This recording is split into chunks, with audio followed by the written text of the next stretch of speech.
Hello again. It's me, Salty, back at it again with the Grunkle Dating Simulator. Oh, yeah. So, last time we started romancing Mr. Stanley Pines, and I think that we might continue doing that.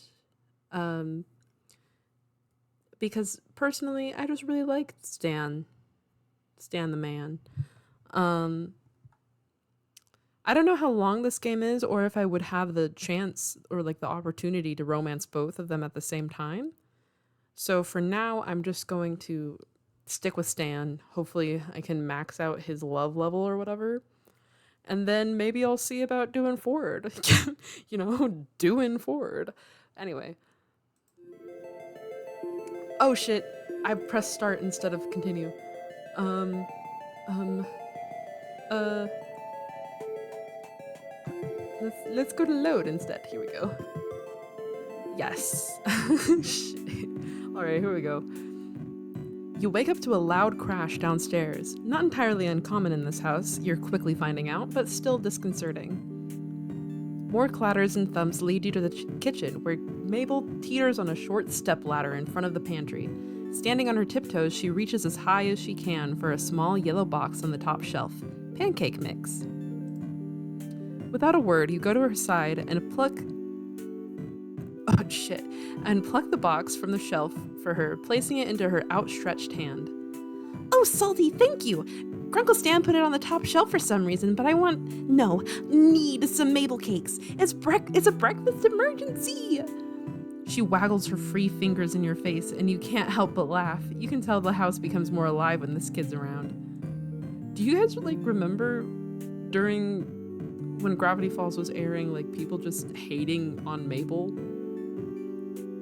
Which I guess is she's the girl character and misogyny exists, but I fell victim to that, the Mabel hate. I do not hate Mabel. She's a gem. Anyway, continuing. Wanna help me make them? We only need chocolate milk, coffee, pink food coloring, and a pot of goldos to make this breakfast dream a breakfast reality.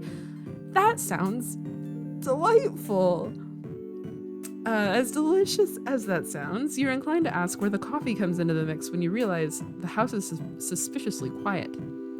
Mabel, where is everybody? Oh, Grunkle Stan needed stuff for your car, so we went to go get Mecky Techie stuff for that. I think Grunkle Ford's somewhere. Oh, Dipper. We heard the abominable bro man was trying to steal soda from campers, so he went to help them out. The abominable bro man. Yep, that's where he went. Totally knew that. So they left you guys to make breakfast on your own?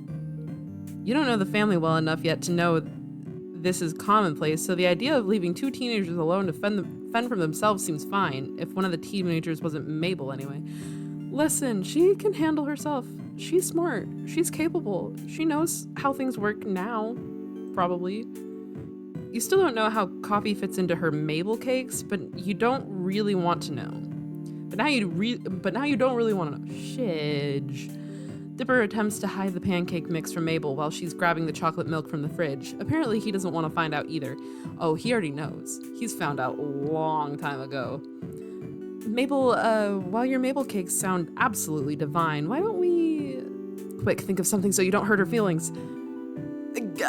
Go out for breakfast. Dipper can't cook. There's no way that child can cook. There's absolutely no way. Is there somewhere we can go out for breakfast? We should really leave the Mabel cakes till your great uncles get back. I know they wouldn't want to miss them. But I want to perfect my recipe. I have to get better at cooking and baking and stuff so I can survive out there in the world. What if in high school I have to bake stuff and people are better than me? You just gotta roll with the punches, kid. Mabel looks very agitated, tugging at her hair with both hands. If I can't make the perfect Mabel cakes, I can never be on Bad Dreams Dining. I gotta impress Gerald Rambo. Salty, it's my destiny. Dipper, can you cook? Maybe Dipper can help make something different. We should save the Maple cakes for another day, a more special day. but salty. Mabel, still standing on the stepladder, reaches up and squishes your cheeks together, her wide eyes staring into your soul. Every day is special day with Mabel cakes. You glance at Dipper, making a please help me and I'll buy you breakfast face, and you hope he understands. Yeah, Mabel, I know you want to cook more since you're becoming an adult. Sure, but don't you think Grunkle Stan and Great Uncle Ford should be here to try them too? And not just me? Again? Mabel hops off the stepladder and ponders her brother's question, lips pursed. Eventually she nods, beaming at you both. You're right, Dipper. Can't deny that experience. You give Dipper a thankful smile over Mabel's head as she puts the ingredients back in the refrigerator. He grins back at you, rubbing the back of his neck. You wonder if he got that one from one of his grunkles. Okay, so the coffee and the pancake thing, probably not the worst. The pancake can probably take being coffee flavored.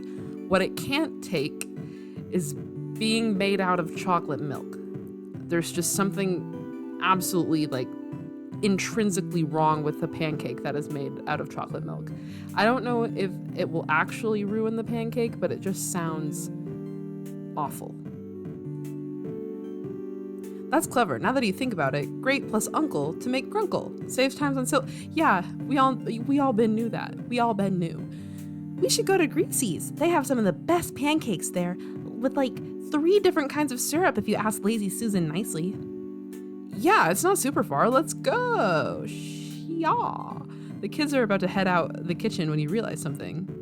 Wait, aren't you going to leave a note for your grunkles about where we're going? Oh, right. Good call. Dipper scribbles out a note for Stan and Ford and sticks it on the front door of the shack with one of Mabel's stickers. The kids lead the way towards town, explaining various landmarks and the wild and wonderful stories attached to them along the way. And this is where we saw those 2 ghostly old people. In a convenience store? Strange, but you nod regardless. Maybe she meant they were old. They were so old that they looked like ghosts. Yes, that's exactly what she meant. Dipper points out the diner in the distance, a log-shaped building atop a train cart, and the 3 of you head inside. Wow. What a place. You soon realize that the kids know just about everyone in this town. Several people, young and old, wave at them as the 3 of you find a table, and you get the feeling that they're almost famous in Gravity Falls, though you're not entirely sure why. They're pretty cute, though. Mabel blows the paper wrapper off of her straw at Dipper's face, and he retaliates by swatting her with the laminated menu. An elderly woman in a pastel pink dress comes up to the table, and you catch the name on her tag, Susan. It's Lazy Susan. Here she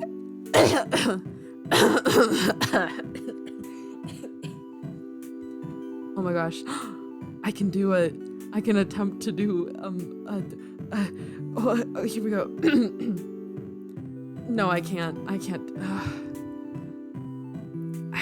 I have to summon Jennifer Coolidge from the back of my mind and into my throat. Okay, here we go. Just gotta do it. No, shit.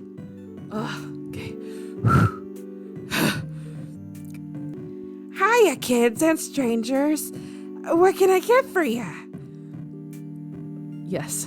Okay. Pancakes and all 3 syrups for me, please, Lazy Susan. Same for me, actually. 3 syrups? Damn. Lazy Susan turns to you, notepad in hand. What? So we just didn't bother to draw Lazy Susan? No, I get it. It's a fan-made game. We don't need Lazy Susan. Whatever. I want waffles. Yes. Controversial opinion? Waffles are way better than pancakes. Just saying. Coming right up, sweetie. Jesus, that was bad. Okay. Lazy Susan winks with her good eye, of course, and heads to the back of the diner. Wink. The wait for your food to arrive feels longer here than most, mainly due to Mabel and Dipper using the time to interrogate you. At first, it's somewhat intimidating. You literally crashed into their house and started hanging out with their great uncles, so they have lots of questions. Once the irrational fear of two 13-year-olds phase out, you realize... Oh my gosh, hold on. Okay, I'm good. You realize their interview for what it really is. They care about their grunkles. If you start hanging out with them more, they want to know as much about you as possible. Anyway, these two, the least scary 13-year-olds, like, ever. I've met some, well, I haven't met specifically some 13-year-olds recently, but I have met 11-year-olds recently, and they are terrors. I'm terrified of them. I cannot talk to them. I cannot look them in the eye. They will hunt down everything that makes you angry or upset, and they will find it, and they will push it, and it will not be fun. Okay, anyway. Mabel's questions are somewhat nonsensical. So if you were stranded on a desert island with no boat, no cheating, what would you take with you? Well, dippers are more careful and calculated. What were you doing before you came here? School? Work? Both? Neither? Did you know about Gravity Falls before you crashed into the shack? Okay, first question. I would bring... I don't know. Money's not gonna do anything. Probably like whatever practical gear that you would want on a deserted island. Probably like a backpack full of survival stuff, first aid kit, some rope, you know, all that boring practical stuff. For the second one, I'm at school, you know. I did know about Gravity Falls before I crashed into the shack, you know. Yeah. You immediately know which grunkle each twin takes after. Stan and Mabel, goofy partners in crime, versus the quiet brainiacs, Ford and Dipper. It's an intriguing contrast, especially now that you're thrown into the middle of the bunch. But as the twins race to see which syrup bottle drips into their mouths the fastest, Dipper's blueberry syrup beats Mabel's classic maple by half a millisecond, you swear on it, you know that these kids do a lot more for their great uncles than just be cute counterparts. And there we go. I've lost that voice. I can't do Jennifer Coolidge anymore. Enjoy, kiddos, and let me know if you need anything else. I've turned into Mickey Mouse. Lazy Susan gives out the respective plates, and the kids go quiet, shoveling their food in like they've never been fed before. Between mouthfuls, you get a few more questions about yourself and your theories on aliens versus which member of M Synchronized was your favorite, but the table is near silent as the three of you eat. That is until Mabel speaks up through a mouthful of pancake. So, Shorty, if a totally made up and not real situation, if you had to pick who your favorite was, who'd you pick? Grunkle Stan or Grunkle Ford? This seems too planned compared to our other cutesy questions. Dipper elbows his sister not so subtly, and she elbows him right back, wide eyes staring at him in a sibling-linked look that you can't decipher. Like, say you're in a movie, like one of those weird movies Grunkle Stan watches on TV with ladies in poofy dresses riding horses. Awfully specific, but you let her continue, taking another bite of your food. You're the main character of this movie, and you got two guys who were both madly in love with you. This one doesn't mess around with getting right to the point, huh? But you could only marry one of them, so you could maybe be the next in line to the throne. What would you do? If Grunkle Stan and Grunkle Ford were your choices, who would you go with? Mabel, that's kind of weird, isn't it? Like, really weird and kind of gross. Come on, Dipper. It is important information that's vital to my research. What research? None of your business. Yet. But I'm still gathering other research. Mabel leans towards Dipper ears to whisper, waggling her brow at you before she replies, in not a whisper, but quite the opposite. Research into how you're a huge nerd! And with that, Mabel catapults the spoonful of melted butter from atop her pancakes onto Dipper's cheeks with a very satisfying splat. Dipper jerks in disgust, but retaliates by smearing strawberry syrup onto Mabel's nose, a drop of stickiness plopping onto her sweater. Ew, gross! You're gross. There's no vitriol between the twins, but lots of giggles and a few more various food missiles. Eventually, syrup streaks Mabel's cheekbones and some of her hair, and Dipper has a small piece of pancake stuck to his face. You guys are dorks. Maybe you're right, but we're twins, so it's adorable. If you say so, Mabel. Wait, quick, Salty, take a picture of us while Dipper's got pancake on his face. I have what? He swipes quickly at his face and after several passes gets it off. Aw, I was trying to get more candid pictures of us. Mabel, you have syrup everywhere. Really? Ugh, then it would have been a perfect photo. Here, let me get it. Your hands are sticky enough. You get back up with napkin in hand and try to wipe some of the syrup off of Mabel's cheeks. The excess syrup swipes off easily, but a good portion doesn't budge. Maybe syrup as makeup is the next new look. Oh, that's one word for it, kid. We wondered where you went once we came back to a suspiciously quiet house. If it weren't for Dipper's note, we would have been worried. Sixo would have been worried. I tried to tell him you kids pull this stuff all the time, heading out unannounced, putting stress on your poor old uncle's heart. He puts a hand over his heart dramatically. All those missing hours of unpaid child labor. Actually, that note wasn't me. Well, I wrote it, but Salty's the one who said that we should, so you would know where we went. Both Ford and Stan turned to look at you, surprised. Really? Figured these two knuckleheads dragged you here. Why not make breakfast at home? This place is at least a 15-minute walk from the shack. Well, you glance at Dipper, swiping his finger across Mabel's cheek and licking the blueberry syrup off. Mabel has a pancake in her mouth, chewing on it like a grazing sheep. I wanted to treat them to something, I guess. It's the least I can do. You're letting me stay with you and fixing my car. I thought since you were gone, I'd take these two out for a change. Oh, shoot. There we go. Also, Mabel was gonna make maple cakes again. You're just mad you can't even make toast right. Well, yes, I can. I burned it one time.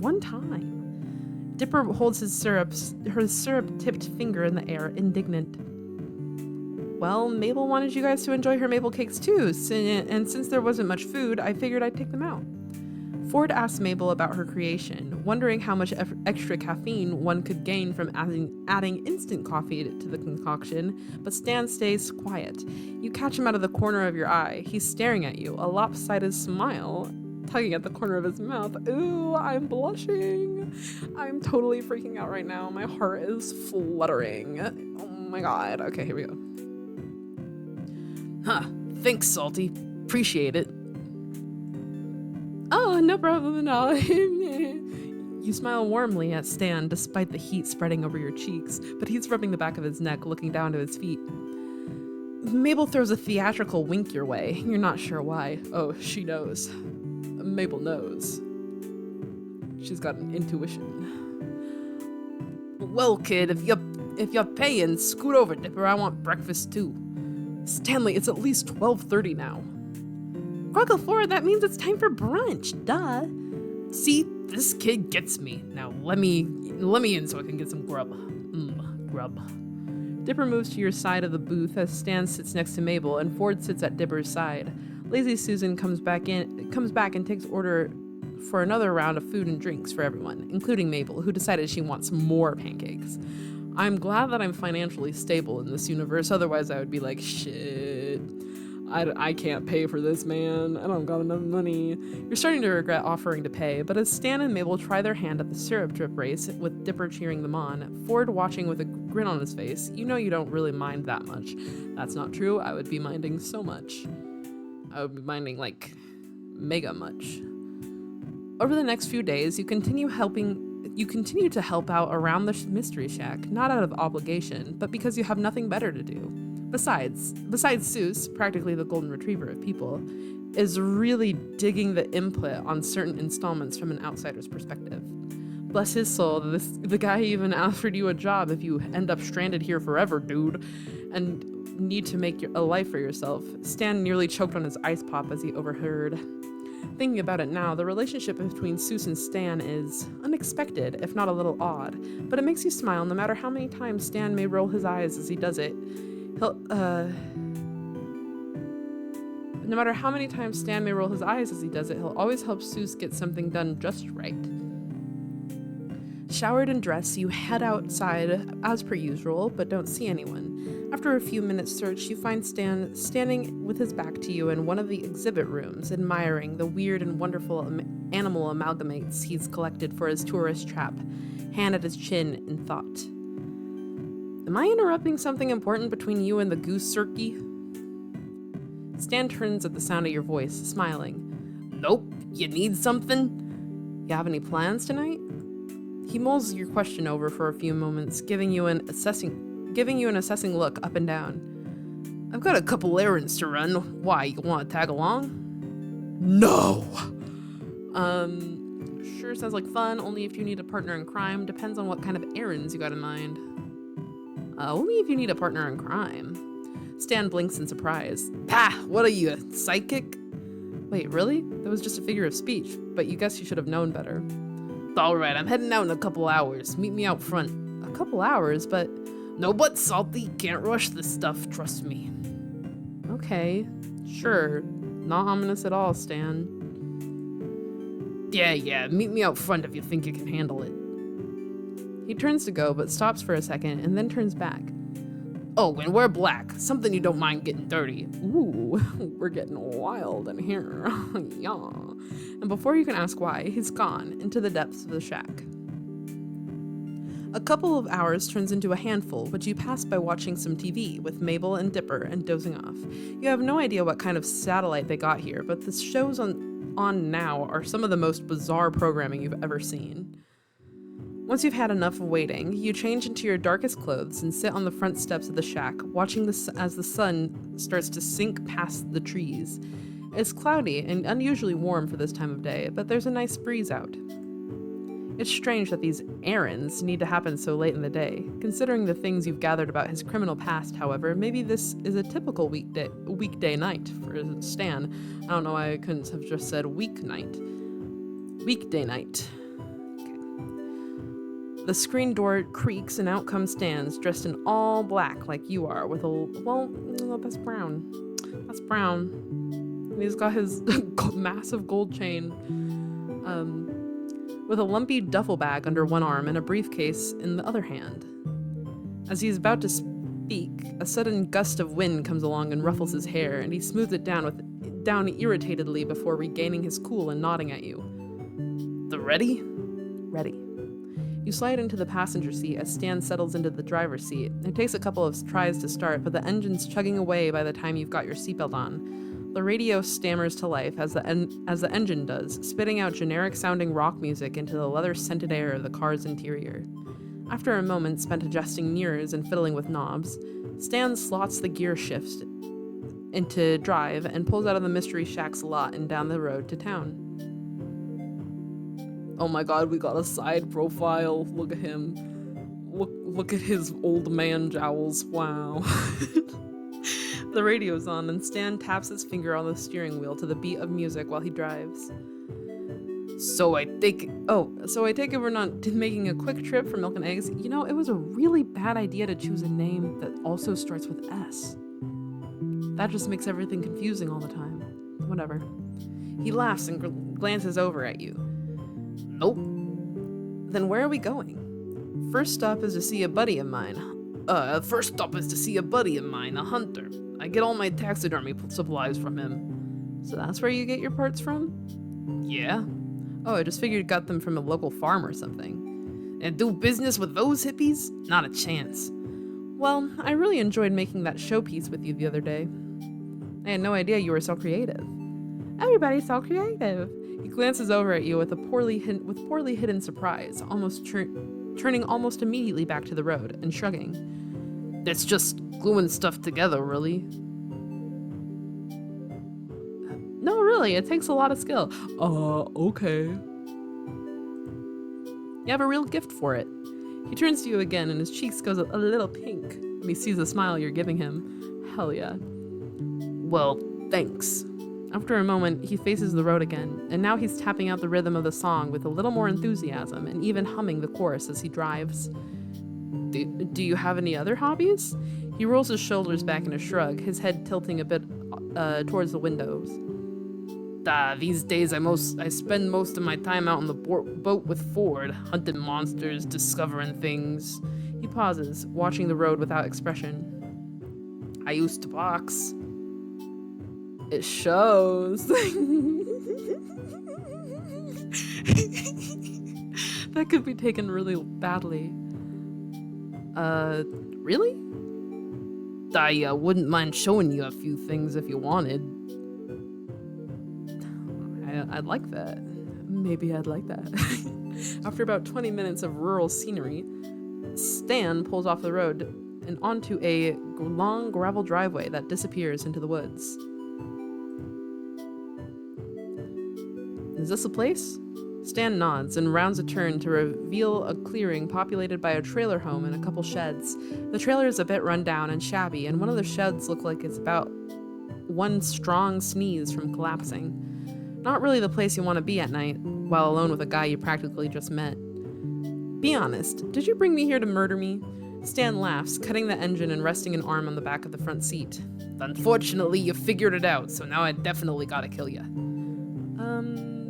I'm kidding, kid, relax. He moves to get out of the car, then turns back with a creepy blank expression on his face. Or am I? You chuckle nervously and he laughs again, pushing the door open. Seriously, I'm kidding. Won't be long. At the door to the trailer, Stan knocks, and the door opens on a dark interior before he walks inside. The door shuts behind him. You give the yard a few curious glances before realizing the weird pile of sticks you'd been looking at is actually bones. You quickly pull out your phone and look at it instead. No, go investigate those bones. Are they human bones? Let's go see. What if they're gnome bones, huh? Yeah. 10 minutes later, Stan's back, carrying a large cardboard box in both hands. You see him fumble with the handle of the rear left door for a moment before you reach back over to the seat and pop it open for him. A peek in the box reveals a few various shades of furry somethings and an animal skull you don't recognize. This doesn't seem like something worth busting out all your darkest duds for. We aren't by chance robbing a bank, are we? Because I would have brought gloves. Stan laughs. No, nothing like that. He starts the car up again, and you're back on the road. Okay. Somehow, I'm not quite convinced. Well, who knows where the night's gonna take us? Could be legal, could be not. We could have sex right here, right now. That a problem? Can we swing by a jeweler? I need a new watch. Is that too much? Nah, yeah, that's good, yeah. You're a riot, kid. Stan takes the highway, and the final minutes of the sun sets burnt orange and purple ahead of you while... Oh, and? Did I put an and there? Whatever. While the welcome sign for Gravity Falls disappears into the rearview mirror. A new song comes on the radio, something bright and bouncy with lyrics about love, and his fingers get back to tapping. At the retreating light, you can see faded patches on the rim of the steering wheel, the color worn away from decades worth of his touch. The passenger seat you sit in hasn't yet taken on the shape of someone specific, even after all this time. The springs feel brand new.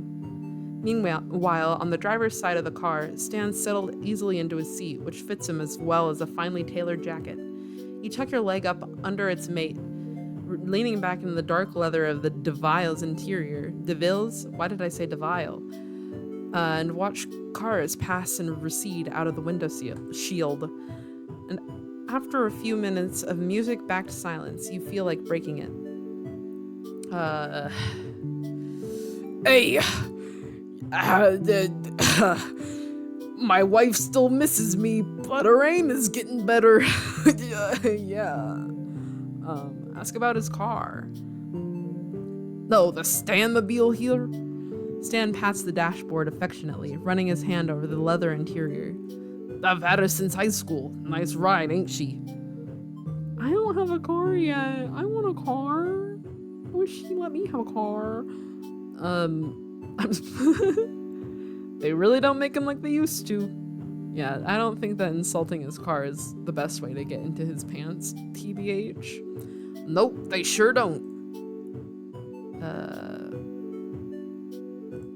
tell a joke. Why do chicken coops have 2 doors? Why are there fences around graveyards? My granddad had the heart of a lion. Maybe this one. Stan glances over you, double checking that this is the setup to a joke. I don't know, why? Because people are dying to get in. Yeah. Stan laughs. That's pretty good. He thinks for a moment, presumably to come up with a joke of his own. Alright, a blonde walks into a bank in New York City. Oh no, this isn't gonna be one of those awful blondes are dumb jokes, is it? He levels a withering look on you. Can I tell the joke? I don't know, can you? You grin with your lower lip caught between your teeth, clearly joking, and he chuckles. Oh, we're really flirting hard here, guys, okay. Anyways, blonde walks into a bank in New York. She goes up to the bank manager and she says, I'd like to take out a loan for $5,000. I'm taking a vacation overseas. A car passes you on the highway, going 20 over the speed limit, and Stan swears and then strifles it. Yes, strifles it? Yeesh, night drivers. So the bank manager goes, well, miss, do you have collateral? We need collateral for that kind of loan. And she nods and says she does. And she takes the... Oh, why did I slip out of my voice? And she nods and says she does. And she takes the bank manager out to the parking lot where she's got a $50,000 Ferrari waiting. And she says, this is my car. You can hold on to it until I pay back my loan. Stan continues, glancing over at you and trying to suppress a smile. The bank manager is confused, so he figures if this lady doesn't pay, he's gonna have a nice new Ferrari in his garage, so he agrees. A sign for an exit ahead points off the road, the text reading, Country Road, take me home, and Stan takes it off the highway. So he gives the blonde her 5 G's. She hands him the keys to her car, and she heads off to Europe. A month later, she shows back up at the bank with the 5 G's and the interest for the loan, which figures out to about $15. Stan continues, turning down an unlit gravel road, the headlights casting spooky shadows through the trees. The bank manager takes the repayment for the loan and the interest and has one of his employees bring out the car in front of the bank for the blonde. Out ahead on the road, a deer turns its face to the car and then leaps across the road to disappear into the woods. Just before she leaves, the bank manager stops the blonde and says, Lady, I'm real confused here. You're clearly loaded enough to afford this car, and you paid back the loan and then some. Why take out the loan if you're so rich? The lady turns to him, runs a hand through her hair, and says, Where else can I park my car in New York City for 2 weeks and for only $15? It's funny. It's not that funny, though. Do I tell him that his jokes aren't funny? No, that's for when we're married. You burst into wild laughter, and he laughs along with you. Yeah. You see, I can tell him that his jokes aren't funny once we've established a relationship a little bit more, you know? Alright, I take it back. That was the best blonde joke I've ever heard in my life. No! I didn't get to ask him about himself. I was just scared to. I don't know. Some dating sims, they like punish you if you ask too many questions too quickly, but some dating sims don't care, and I don't know what kind of dating sim this is, you know? Anyway, just as you finish speaking, Stan pulls off to the side of the road and the engine dies. As you step out of the car, the unearthly silence of the woods envelops the two of you. Out in the woods ahead, you see a single bright light. Is this the place? Just about. You follow him back to the trunk, which he opens quietly and slowly, frowning as it squeaks. What are we doing here? You might not guess it looking at me, but I got a thing. The two of you stare at each other for a moment, and he looks a little nervous. A thing? For art. Really? Oh, is that all? Pretty cool. He brightens, smiling in the haze of the dim haze of the trunk light. Truck light? Well, this chump up the hill here has only what in the world am I saying? Well, this chump up this hill here has won by this artist, Gustav Clownig. Snuck it from out under me at an auction. I've been trying to buy it off him for years, but the jerk won't sell no matter how much I offer him. And trust me, you met this guy, you know it's out of spite. So we're stealing it? You got it. Oh, we're stealing a painting. Here we go. Well, you did try to buy it first. Don't steal, kids. Unless it's from, Walmart. Or a big chain store with millions and millions of dollars under their belt. For legal purposes, that was a joke. Exactly. Stan laughs quietly, fishing around in the duffel bag for you don't know what. Wait till you see it. It's a masterpiece. I've been waiting 6 months for him to get out of town. Here, take these. He pulls a pair of gloves from the bag, handing them to you. When you slide them on, they fit almost perfectly. That's a lie. My fingers are freakishly long. I guess your size, right? You nod, wiggling your fingers. Well, I guess there's only 3 sizes of, glove to go off of, so, make a guess. Stan chuckles, pulling on a pair of his own, a set of black leather driving gloves with silver snap closures that glint in the light from the trunk.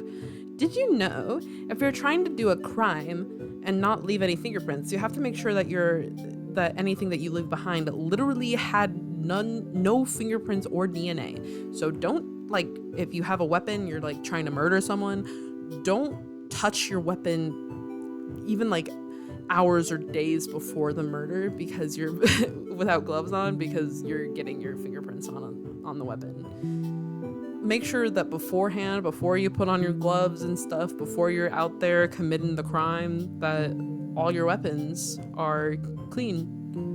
All your gear is clean. Anyway, I've never done a crime in my life, and that is literally actually truth. My record is clear. My conscience, even squeakier, clearer. The only thing I've ever stole is your mom's love. Yeah. Anyway, Stan chuckles, pulling on a pair of... Oh, I already read that. Here we go. You ready, kid? Aye, aye, Captain. Ready as I'll ever be. Stan tucks a few things into the inner pockets of his jacket, and you can't see in the low light. And with the trunk shut as quietly as it was opened, you follow him up into the woods, towards the light, or whatever, yes, distant light. As you near it, a porch takes shape within the light's glow. Behind it, the dark shape of a house sits in the even darker woods. Stan leads you past the front porch and around the corner of the house to a set of chairs that appear to lead into a basement. This is my favorite part. He withdraws a small black shape from his pocket and something that looks like it might be a pen. The pen-shaped thing turns out to be a small flashlight, and he holds it in his teeth as he opens the black case to reveal a set of lock-picking tools. You're a lucky person, kid. You get to see the artist in action. He gets to work, inserting one tool and wiggling it down to the bottom of the keyhole, then pulling out another and poking at the innards of the lock with it. You glance around in the darkness as he works, half expecting to get caught before you get anywhere, and the lock clicks. But then the lock clicks, and Stan stands, opening the door for you with a flourish. Was that it? What? You want fanfare? Fireworks? Just step in. Well, yeah. Sorry, dude. I'm not easily impressed, man. Show me something cooler. The basement is unlit. It smells like dust and mildew, the air sour with wet dirt and mold. Stan moves past you into the dark, his little pen flashlight still lit, and leads you through the cobwebby laundry room and towards a door across from the bottom of a set of rickety wooden stairs. Wait till you see this, kid. He picks the lock of this door just as quickly as he picked the last, and the door creaks open into a dark room with odd flooring barely lit by Stan's flashlight. Stan goes first, and as you follow him in, he hits a light switch, revealing a beautifully designed gallery with plush scarlet carpets and gleaming wood paneling full paintings of sad clowns,